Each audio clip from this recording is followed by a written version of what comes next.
नमस्कार दोस्तों, आपके अपने चैनल जीवन शक्ति और भक्ति में आपका बहुत बहुत स्वागत है। दोस्तों, सोमवार का दिन भगवान शंकर को समर्पित होता है।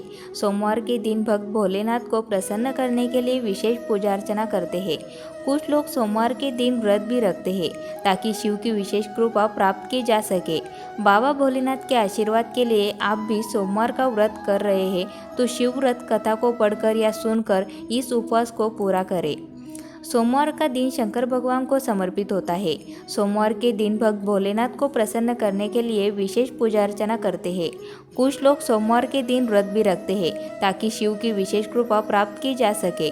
बाबा भोलेनाथ के आशीर्वाद के लिए आप भी सोमवार का व्रत कर रहे हैं तो शिव व्रत कथा को पढ़कर या सुनकर इस उपवास को पूरा करें। सोमवार व्रत की विधि। नारद पुराण के अनुसार सोमवार व्रत में व्यक्ति को प्रातः स्नान करके शिवजी को जल और बेलपत्र चढ़ाना चाहिए तथा शिव गौरी की पूजा करनी चाहिए। शिव पूजन के बाद सोमवार व्रत कथा सुननी चाहिए। इसके बाद केवल एक समय ही भोजन करना चाहिए। साधारण रूप से सोमवार का व्रत दिन के तीसरे तक होता है, मतलब शाम तक रखा जाता है। सोमवार व्रत 3 प्रकार का होता है: प्रति सोमवार व्रत, सौम्य प्रदोष व्रत और 16 सोमवार का व्रत। इन सभी व्रतों के लिए एक ही विधि होती है। सोमवार की व्रत कथा। एक समय की बात है, किसी नगर में एक साहूकार रहता था। उसके घर में धन की कोई कमी नहीं थी, लेकिन उसकी कोई संतान नहीं थी। इस कारण वह बहुत दुखी था। पुत्र प्राप्ति के लिए वह प्रत्येक सोमवार व्रत रखता था और पूरी श्रद्धा के साथ शिव मंदिर जाकर भगवान शिव और पार्वती जी की पूजा करता था। उसकी भक्ति देखकर एक दिन माँ पार्वती प्रसन्न हो गई और भगवान शिव से उस साहूकार की मनोकामना पूर्ण करने का आग्रह किया। पार्वती जी की इच्छा सुनकर भगवान शिव ने कहा कि हे पार्वती, इस संसार में हर प्राणी को उसके कर्मों का फल मिलता है और जिसके भाग्य में जो हो उसे भोगना ही पड़ता है। लेकिन पार्वती जी ने साहूकार की भक्ति का मान रखने के लिए उसकी मनोकामना पूर्ण करने की इच्छा जताई। माता पार्वती के आग्रह पर शिवजी ने साहूकार को पुत्र प्राप्ति का वरदान तो दे दिया, लेकिन साथ ही यह भी कहा कि उसके बालक की आयु केवल 12 वर्ष होगी। माता पार्वती और भगवान शिव की बातचीत को साहूकार सुन रहा था। उसे ना तो इस बात की खुशी थी और ना ही दुख। वह पहले की भांति शिवजी की पूजा करता रहा। कुछ समय के बाद साहूकार के घर एक पुत्र का जन्म हुआ। जब वह बालक 11 वर्ष का हुआ तो उसे पढ़ने के लिए काशी भेज दिया गया। साहूकार ने पुत्र के मामा को बुलाकर उसे बहुत सारा धन दिया और कहा कि तुम इस बालक को काशी विद्या प्राप्ति के लिए ले जाओ और मार्ग में यज्ञ कराना। जहाँ भी यज्ञ कराओ वहाँ ब्राह्मणों को भोजन कराते और दक्षिणा देते हुए जाना।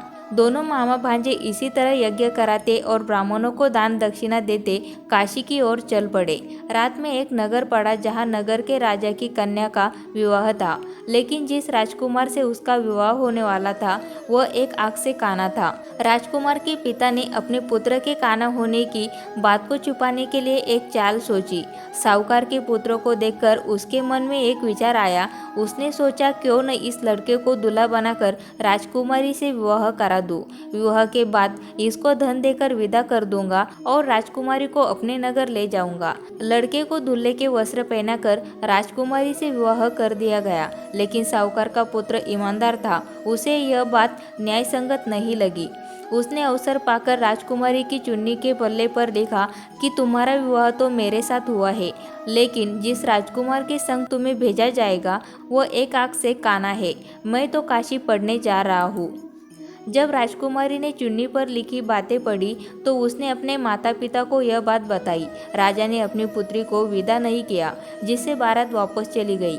दूसरी ओर साहूकार का लड़का और उसका मामा काशी पहुँचे और वहां जाकर उन्होंने यज्ञ किया। जिस दिन लड़के की आयु 12 साल की हुई उसी दिन यज्ञ रखा गया। लड़के ने अपने मामा से कहा कि मेरी तबीयत कुछ ठीक नहीं है। मामा ने कहा कि तुम अंदर जाकर सो जाओ। शिवजी के वरदान अनुसार कुछ ही देर में उस बालक के प्राण निकल गए। मृत भांजे को देख उसके मामा ने विलाप शुरू किया। संयोगवश उसी समय शिवजी और माता पार्वती उधर से जा रहे थे।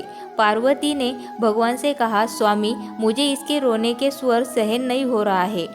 आप इस व्यक्ति के कष्ट को अवश्य दूर करें। जब शिवजी मृत बालक के समीप गए तो वह बोले कि यह उसी साहूकार का पुत्र है जिसे मैंने 12 वर्ष की आयु का वरदान दिया।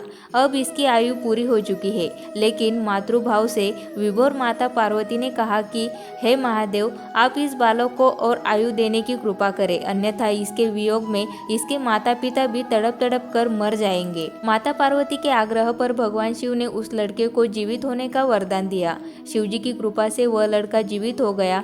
शिक्षा समाप्त करके लड़का मामा के साथ अपने नगर की ओर चल दिया। दोनों चलते हुए उसी नगर में पहुंचे जहां उसका विवाह हुआ था।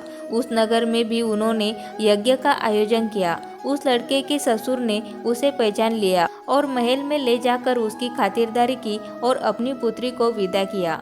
इधर साहूकार और उसकी पत्नी भूखे प्यासे रहकर बेटे की प्रतीक्षा कर रहे थे। उन्होंने प्रण कर रखा था कि यदि उन्हें अपने बेटे की मृत्यु का समाचार मिला तो वह भी प्राण त्याग देंगे, परंतु अपने बेटे के जीवित होने का समाचार पाकर वह बेहद प्रसन्न हुए। उसी रात भगवान शिव ने व्यापारी के स्वप्न में आकर कहा, हे श्रेष्ठी, मैंने तेरे सोमवार के व्रत करने और व्रत कथा सुनने से प्रसन्न होकर तेरे पुत्र को लंबी आयु प्रदान की है। इसी प्रकार जो कोई सोमवार व्रत करता है या कथा सुनता है और पढ़ता है, उसके सभी दुख दूर होते हैं और समस्त मनोकामनाएं पूर्ण होती है। दोस्तों, वीडियो अच्छी लगी हो तो वीडियो को लाइक ज़रूर करें और इसी तरह की वीडियोस आपको मिलती रहे उसके लिए चैनल को सब्सक्राइब करके बेल आइकन को ज़रूर प्रेस करें।